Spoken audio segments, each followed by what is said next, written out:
ഡൽഹിയിലെ ജന്തർ മന്ദറിലെ സമരത്തെ മുൻനിർത്തി നമ്മുടെ ഈ ചർച്ചയുടെ വിഷയമായിട്ട് ബന്ധിപ്പിച്ചുകൂടി ചില കാര്യങ്ങൾ ആലോചിക്കാൻ പറ്റുമെന്ന് എനിക്ക് തോന്നുന്നു. ഒന്ന്, നമ്മുടെ ജനാധിപത്യത്തിന്റെ ഒരു ദീർഘചരിത്രത്തിലെ ഒരു വാട്ടർഷെഡ് മൊമെന്റ് ആയിട്ട് പലരും ഈ സന്ദർഭത്തെ കാണുന്നുണ്ട്. കാരണം സംഘടിത പ്രസ്ഥാനങ്ങളുടെയോ ആസൂത്രിതമായ ശ്രമങ്ങളുടെയോ ഒന്നും ഒരു പിൻബലമില്ലാതെ ജനങ്ങളുടെ ഒരു സ്വേച്ഛ കൊണ്ട് തന്നെ ജനങ്ങൾ രംഗത്ത്, കുട്ടികളാണ് മുഖ്യമായിട്ട് ഇറങ്ങിയത്.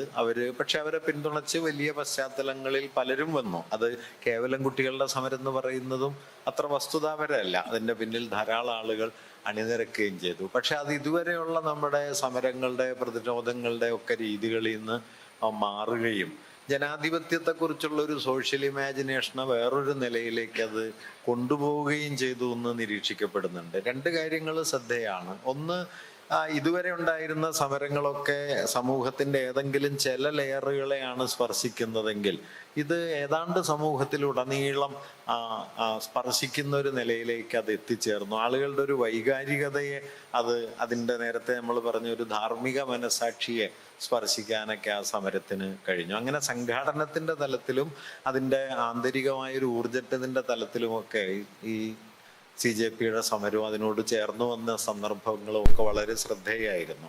ഇപ്പം എൻ്റെ ഒരു തോന്നൽ എന്താന്ന് വെച്ചാൽ, എങ്ങനെയാണ് നമ്മുടെ ഇന്ത്യയുടെ ഒരു ഭാവി ജനാധിപത്യത്തിൽ ഇത്തരം ഇടപെടലുകൾക്ക്, ഇപ്പം നമ്മൾ പരമ്പരാഗതമായി കരുതിപ്പോരുന്ന ഇടപെടൽ രീതികൾ ഏതാണ്ട് ലിമിറ്റഡ് ആയിരിക്കുന്നു എന്നാണ് നമുക്ക് തോന്നിയാൽ കാണുക. അത് പറഞ്ഞ കാര്യങ്ങൾ തന്നെ പറയുന്നു, കേട്ടവരോട് തന്നെ വീണ്ടും പറയുന്നു എന്ന നിലയിലൊക്കെ അതിന് ഒരുപാട് പരിമിതികൾ പലരും ചൂണ്ടിക്കാണിക്കുന്നുണ്ട്. ഞാനത് ആകെ തെറ്റാണെന്നൊന്നും കരുതുകയല്ല. പക്ഷെ അങ്ങനെ വിമർശനങ്ങളുണ്ട്. അതിൻ്റെ ബദലെന്ന പോലെ ഇത് ഉയർത്തിപ്പിടിക്കുകയും ചെയ്യുന്നുണ്ട്. അങ്ങനെ ഒരു സന്ദർഭത്തിൽ എന്താണ് ഇന്ത്യയുടെ ഭാവി ജനാധിപത്യത്തിൽ ഇത്തരം സമരരൂപങ്ങളുടെ നവീകരണം എങ്ങനെയാകണം, അതിനോട് എങ്ങനെയാണ് നമുക്ക് ഇടപെടാൻ പറ്റുക, ഇത് തരുന്ന പാഠം എന്താണ് എന്ന നിലയിൽ? ഇത് താങ്കൾ പറഞ്ഞല്ലോ, ഇത് ഒറ്റപ്പെട്ടതെന്ന് പറഞ്ഞാൽ ജന്തർ മന്ദിറിൽ അത് മാത്രം ഒറ്റപ്പെട്ടത് മാത്രമല്ല. നമ്മൾ നോക്കുകയാണെങ്കിൽ ശരിക്ക് ഈ മോദി ഭരണകൂടത്തിനെതിരായി ആദ്യമായിട്ട് ശക്തമായ ഒരു എതിർപ്പ് വന്നത് ശരിക്കും പറഞ്ഞാൽ ഇന്ത്യൻ ക്യാമ്പസുകളിൽ നിന്നാണ്. രോഹിത് വെമുല 2016 വിമല സ്വയം മരിച്ചതിന് ശേഷം നടന്ന ക്യാമ്പസുകളിൽ നിന്ന് തന്നെയാണ്. അപ്പം ഇത് തീർച്ചയായിട്ടും ചെറുപ്പക്കാർക്ക് നമുക്കില്ലാത്ത എന്തോ ഒരു സംഭവം ഉണ്ടെന്ന് നമ്മൾ ആദ്യം അക്സെപ്റ്റ് ചെയ്യണം. അപ്പം പിന്നെ ഞാൻ നേരത്തെ പറഞ്ഞ പോലെ അവർക്ക് ഇതിനെ വളരെ വളരെ അത്ഭുതപ്പെടുത്തി, വളരെ വിനയത്തോടുകൂടി ഞാൻ പക്ഷെ പൂർണ്ണ സത്യസന്ധയോടെ പറയാണ്, എന്നെ പഠിപ്പിച്ച പാഠം നമ്മൾ അവർക്കൊന്നും പറഞ്ഞു കൊടുക്കേണ്ട, അവർക്കറിയാം, എല്ലാവർക്കും അറിയാം എന്നുള്ള. അപ്പം അത് നമ്മൾ ചെയ്യേണ്ട, പക്ഷെ നമ്മൾ ചെയ്യേണ്ട കാര്യം, എൻ്റെ സുഹൃത്തു കൂട്ടാണ് അദ്ദേഹം,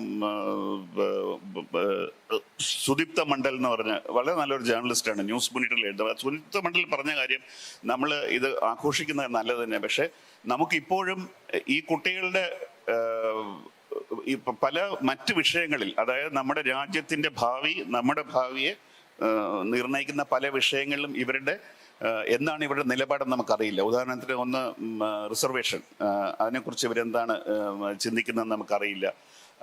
മറ്റു പല കാര്യങ്ങൾ, ഇത് representation, equal representation, minority rights, women's rights, ഇങ്ങനെയുള്ള പല കാര്യങ്ങളിലും ഇവർക്ക് എന്താണ് ചിന്തിക്കുന്നത് നമുക്കറിയില്ല. അപ്പം അദ്ദേഹം അത് എഴുതിയിരിക്കുന്നത് ഞാനത് യോജിക്കുകയും ചെയ്യുന്നു. അദ്ദേഹം പറയും, നമ്മളത് അവരുടെ മേൽ കാര്യങ്ങൾ അടിച്ചേൽപ്പിക്കാൻ പാടില്ല, പക്ഷെ നമ്മളും ഇതിനെക്കുറിച്ചെല്ലാം നിരന്തരം സംസാരിക്കുക. പക്ഷെ ഇത് കാര്യം എവിടെയൊക്കെ ഇത് അവരിലോട്ട് ചെന്ന് എത്തുന്നുണ്ട് നമ്മൾ അറിയാതെ. ഈ സദസ്സിൽ ഇപ്പൊ നോക്കുകയാണെങ്കിൽ എനിക്ക് തോന്നുന്നില്ല ഈ ജെൻസി ഇപ്പൊ അധികം വളരെ കുറച്ച് വരെ ഉള്ളൂ. പക്ഷെ നമ്മൾ അറിയാതെ അവരുടെ ഉള്ളിൽ നമ്മുടെ വോയിസ് ആണോ എന്താണെന്ന് അറിയില്ല, അവരുടെ ഉള്ളിൽ എത്തും. അപ്പൊ അദ്ദേഹം പറയുന്നത് നമ്മൾ സംസാരിക്കുക, അതായത് സംസാരിക്കുക, നമ്മൾ ഇതെല്ലാം പരാമർശിക്കുന്ന ലേഖനങ്ങളെയും പുസ്തകങ്ങളെയും കുറിച്ച്, സിനിമകളെ കുറിച്ച്, കലാരൂപങ്ങളെ സംസാരിക്കുക. അപ്പൊ ഇതിനകത്ത് ആർക്കെങ്കിലും പെട്ടെന്നൊരു താല്പര്യം വരികയാണെങ്കിൽ അവർക്കൊരു റെഡി റെഫറൻസ് എവിടെയെങ്കിലും ഉണ്ടാകണം എന്നുള്ളത്. അതായത് നമ്മുടെ ഓർമ്മകൾ നമ്മൾ ഒരിക്കലും ഒന്നും മറക്കാൻ പാടില്ല. നമ്മൾ സംസാരിക്കുമ്പോൾ ശരിക്കും ചെയ്യുന്നത് നമ്മൾ വീണ്ടും വീണ്ടും മറ്റുള്ള ഓർമ്മപ്പെടുത്തുകയാണ്. എനിക്ക് തോന്നുന്നു ഇതൊക്കെ നമുക്ക് ചെയ്യാൻ പറ്റുള്ളൂ. വേറൊന്നും കുറച്ച് നിസ്സഹായാവസ്ഥയിലാണ് പറയുന്നത്. പക്ഷെ അത് ഞാൻ പറയുന്നത് നിസ്സഹായാവസ്ഥയായിട്ട് എടുക്കേണ്ടതില്ല. ഇത് ഒരു വലിയൊരു ജനറേഷൻ ചേഞ്ച് ആണ്. നമുക്കതൊരു ഓപ്പർച്യൂണിറ്റി ആയിട്ട് എടുത്തിട്ട് let us step aside, let them lead എന്നുള്ള ഒരു